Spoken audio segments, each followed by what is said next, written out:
بسم اللہ الحمدللہ والصلاة والسلام علی رسول اللہ. آؤ تجوید سیکھیں آسان طریقے سے 3 منٹ سیریز. سبق نمبر 37 جس میں ہم مد والے الفاظ سیکھیں گے. مد کا مطلب ہے کھینچنا. آواز کو کھینچتے وقت آپ کو آیت پر غور کرنے وقت مل جاتا ہے. ہم مد کی اہم قسمیں لیں گے. مد کی 2 اہم قسمیں مد اصلی اور مد فرعی. اصلی کیا ہے یہ تو آپ جانتے ہی ہیں، الف مد، یا مد، واو مد. جیسے قال، فیہ، ہود. اصل جو ٹاپک ہے وہ مد فرعی. اس کی 3 اہم قسمیں ہیں. اس میں ہم پہلا لیتے ہیں مد متصل، یعنی جڑا ہوا ایک لفظ میں.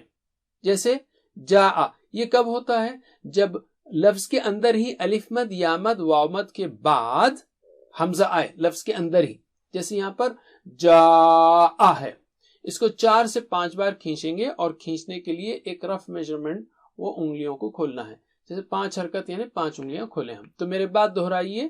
جاء، جاء، شاء، شاء، سوء، سوء، اولئک، اولئک، ہؤلاء،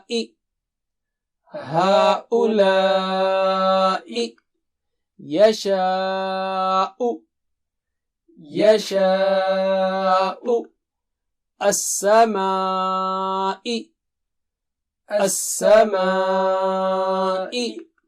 إسرائيل، إسرائيل. یاد رکھیے قرآن پڑھتے وقت یہ نہیں کرنا ہے، یہ پریکٹس کے لیے اس وقت بتایا جا رہا ہے.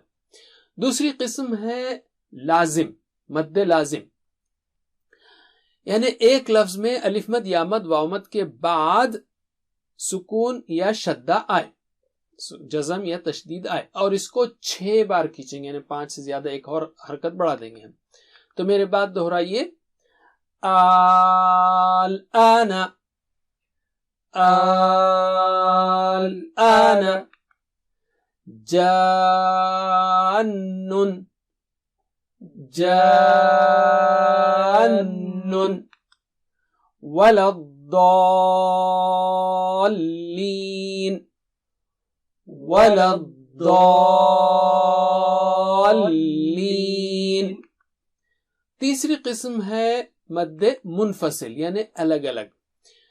یہ اس وقت ہوتا ہے جب پہلے لفظ کے آخر میں الف مد، یا مد، واو مد ہو، اور دوسرے لفظ کے شروع میں حمزہ ہو، اور اس کو 2 یا اس سے آگے 5 اور 6 حرکت تک بھی کھینچ سکتے ہیں آپ. اس وقت ہم 2 حرکت سے کھینچیں گے. میرے بعد دہرائیے.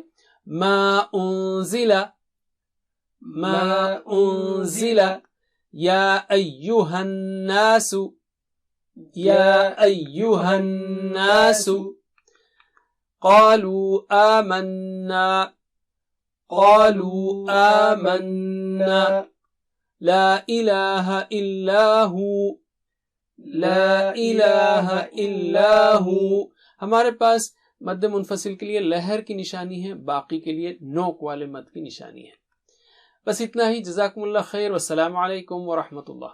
Please visit understandquran.com for our courses on Read Al-Quran, Learn Tajweed and Understand Al-Quran, and for one-to-one learning. Jazakumullah khair. Wassalamu alaikum.